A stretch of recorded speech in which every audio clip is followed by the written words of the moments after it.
we're in the advanced server right now. This is the test server, not yet in the original server as I upload this video. Today is August 10th, 2018. So, yes, we have a new hero and I got a new patch, so lots of other changes. And I'll talk about the other updates in another video, but for now, let's go to heroes, go to MAGE, and there he is, Harith. So Harith is the new hero, and he's beside Nana, and they're both furries. Okay, now what does he look like?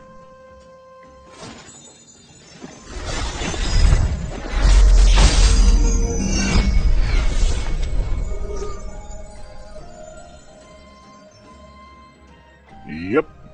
You are Nana's boyfriend, aren't you? Alright, so, yeah, he's a furry creature, just like Nana, and he has a tail as well, so probably the same race as Nana, and probably Leo. Now he has 2 balls, so that's good, that's always good. So let's check out what his skills do in-game, let's see if it's worth it, alright? Okay, so we got him to level 4, and as you can see, yes, he's a cat boy. Cat lowly boy.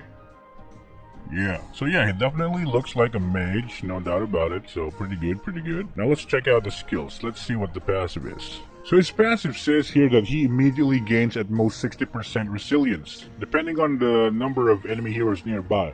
So what does resilience mean? Based on the previous description way back in the tough boots, resilience means that it's the time that you are controlled or time that you are stunned. His passive means that if there are 5 enemies around you, depending on how many, you can reduce the time that you are stunned by 60%. So this is the icon, the resilience icon for when an enemy hero is nearby. So I guess this can stack up to 5. Since there are 5 enemy heroes maximum. So let's say you get stunned by a 2-second stun, that will be reduced to less than a second if 5 heroes are around you. So I gotta test this out in the future. I'm gonna need people, like 5 people for it, so we're gonna skip that. And the second part of his passive says that after casting skills for 3 times, Lambert's next time incision deals higher damage. So this is the passive. I need to cast 3 more times to enhance time incision. Now what is time incision?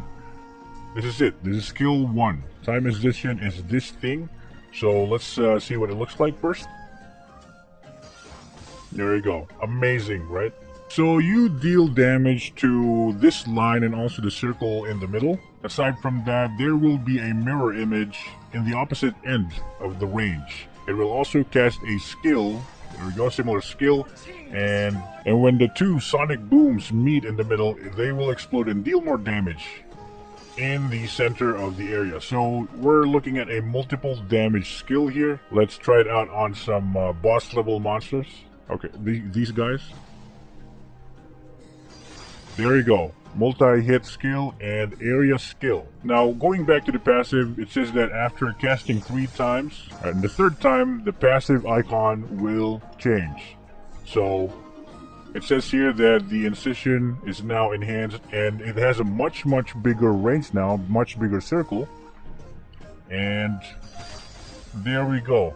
Much more damage, it seems. Now, let's talk about his second skill. We got here a dash skill that looks like this. And it says here that after dashing, your next basic attack will be magic based, and it will also slow down the enemies. Let's try it out. There you go. And aside from that, if you hit enemy heroes with it, you will get a shield.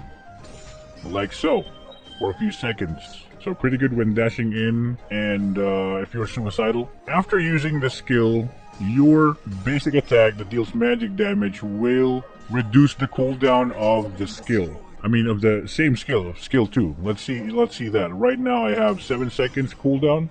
There we go. It got reduced. Now the reduction is 4 seconds. So 4 seconds off if you dash and then you hit someone immediately with a basic attack. So you can dash again. So I'm seeing a really good potential in this skill, because with cooldown reduction, you can probably take this dash down to like 1 second, so you'll be dashing around like wildcat that you are. So you can even do this on minions, and you just don't get a shield, so you can reset or actually reduce the cooldown of skill 2.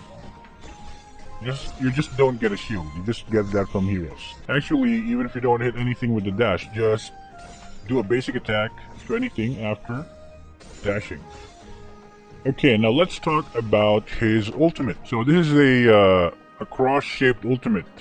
Something very new here in Mobile Legends. One of the effects that it does is if you hit an enemy in this cross, they will be rooted in place. There you go. And are slowed down while touching the cross. Aside from that, the cross stays in place, and whenever you cast skills on it, especially skill 2, it will reduce your skill 1 and skill 2's cooldowns. There you go. I'm not sure if you're noticing it. It's pretty hard to notice, but it does. And if you use your skill 2 while inside the ultimate, it will also reduce the cooldown on skill 1. There you go. So a lot of things are getting reduced, and it will have you like spam skills faster once you are doing the battle or team fight in the cross. As long as you're touching the cross, you'll be able to do a lot of skills. So this hero, I think, it's a good design. It's just a bit confusing. He is definitely built as a mobile mage. Once you have enough cooldown items to build, your skill 2 will have insanely fast cooldown. Not only it reduces itself cooldown when you do a basic attack after dashing, using your ultimate as well and using the skill 2 in it, or the dash, will reduce it even further and beyond. There you go. Skill 1's pretty powerful, I guess, in team fights, but if someone gets close to you, they won't be getting hit by that circle in the middle, that AoE, the one that does more damage. So if someone's an assassin or a fighter and they're right out of your face, they might not get hit by that circle in the middle from skill 1. Aside from that, I think this ultimate range is a bit wonky. It's pretty narrow, don't you think? Like, to stun enemies or to root enemies with that, I mean, it would really be effective on single target enemies, I guess. But it'll be pretty hard to like root an entire team, right? Because they won't be forming a cross for you. So yeah, that would be it. I think it's an interesting hero. Let's see if they change it more. They probably will, just like how they reworked Lunox. But right now, what do you think about this hero in its current state? What do you think of Catboy here, Raccoon Girl's boyfriend? Do you think he's better off this way? Do you think he needs some improvement? Leave a comment down below. I would very much love to know what you think of him. And as always, thank you so much for watching. My name is Shinman Takezo, and I'll see you guys in the next video. Cross move. Peace.